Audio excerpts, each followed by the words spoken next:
Hey, are you a parent thinking about starting a travel basketball team? Maybe you have a son or a daughter that you think is pretty darn good at basketball. They're out there playing rec or they're in their middle school or their high school team, and you want them to have a little bit more of a challenge, and you want to just try to maybe start your own travel team and put your kid on it with some of his or her friends, and you just want to see if you can, if you got what it takes to give them that, a little bit of more of competition. If so, this video is for you. I'm going to go over and try and break down some of the skills that you need to be aware of to help you develop a strategy for your team. Now, these aren't individual skills. These are essentially like team skills that your team needs to know how to do together. I'm going to give you that information to you in this video, so try to watch it through the end because there's quite a few to talk about. So the first thing that you want to be aware of is transition offense. And that's essentially, what happens when you're playing defense and your team does a good job. They get a transition, a turnover, maybe they get a rebound, and now your team has the ball. They need to know how to transition together as a team versus everybody just like standing around the ball, like, hey, pass it to me, pass it to me. They need to be able to know how to get down to the other side of the court effectively as a team, running lanes, making space, and moving the ball around and attacking the other team's defense before they even have a chance to get down. This is big in travel basketball. This is one of those things that you can get away with not doing it very well in a recreation game, but in a travel game, you need to be able to do that because the other team's going to do it to you. The second thing is one of the most important that I've learned as a travel basketball coach, and that's knowing how to break the press. And there's a lot of different presses. There's a full court press, there's half court presses, they can do 3/4. There's a lot of different things that are happening in a press. There's man presses, zone presses. You need to know how to beat the press. And that is super important. If you don't know how to beat the press in a travel basketball tournament or game, it's going to be a long season for you. So you want to know that before you even enter a tournament. You also need to know which offense you're going to run. This is really going to be based on what kind of defense they have going on. You need to know, you need to be able to recognize their defense and implement an offense, and you need to know which ones will work against certain teams at what times. There's a lot of different factors that go into that. So you need to have a few offenses that you would normally run either against a man defense or a zone defense, and the different types of zone defenses that are out there. Super important. You also want to know which defense you're going to run and at which points during your game.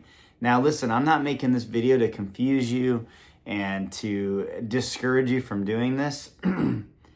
There are different, you don't have to have 10 different defenses and 10 different offenses, but you just need to have a couple that your team is aware of and they can execute them properly.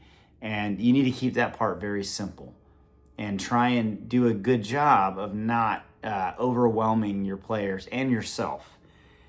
You also need to have inbound plays. You need to know that there are sideline inbound plays and baseline inbound plays. And really, if you just have one of each, you'll be fine.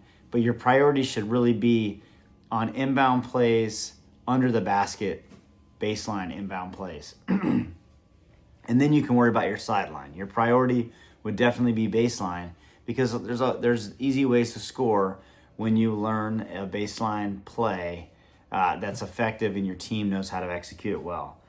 There's also special situations that I think are important for first-time coaches to know about. Things like timeouts. When should I use my timeouts? What's an effective use of a timeout?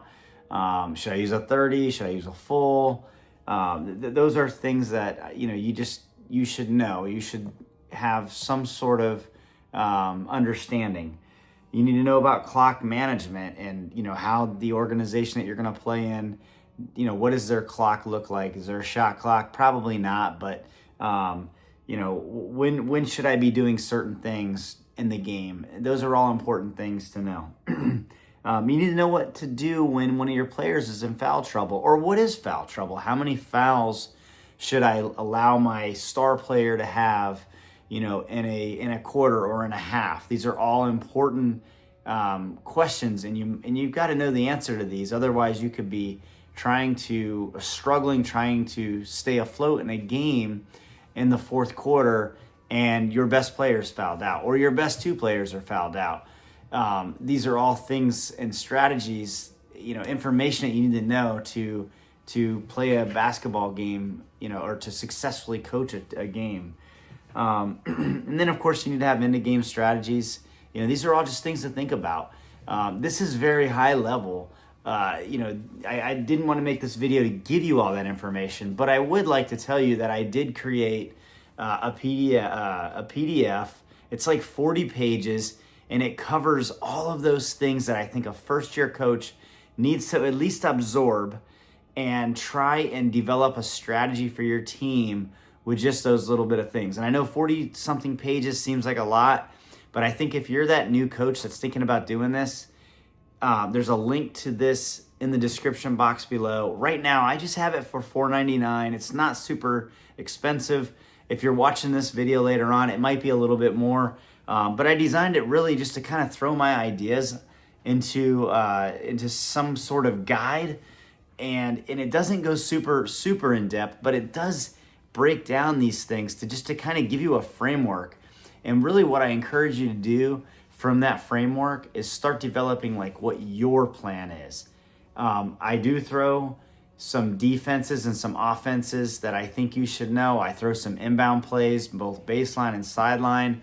I talk briefly about, the man and like when you should use it. I talk about just a whole bunch of things that I think if you read it, you take the time, and there's a lot of pictures in there, and I broke it up in bullet points just to make it easier to digest. But I think if you can take that and just kind of get a good framework for yourself, you'll at least know what I wish that I would have paid attention to my first year, and develop those, team skills into your own strategy, and then start breaking it down into what you're going to work on in your practices. I'm big on individual skills and practices, but I like to do my individual skills quick, get them going as warm-ups, and then I like to work on some of these skills that I put right into this 40-something page handout and incorporate that into my game plan for practices. Super important. Check out this handout below in the comments. If you do get it, let me know what you think of it. Let me know if I need to adjust some things. I'd love to hear your feedback. I'd love to hear both negative and positive. I want to make this a good guide. One thing that I'm thinking about doing is taking this information and breaking it down into workouts or practices, starting with week 1, practice 1, practice 2, practice 3, just so that I can show you how I effectively broke these skills down so that my players understood them and could easily execute them in games. If that's something that you want to see, throw it in the comment section. Check all this stuff out. Appreciate your patience. See you in the next video.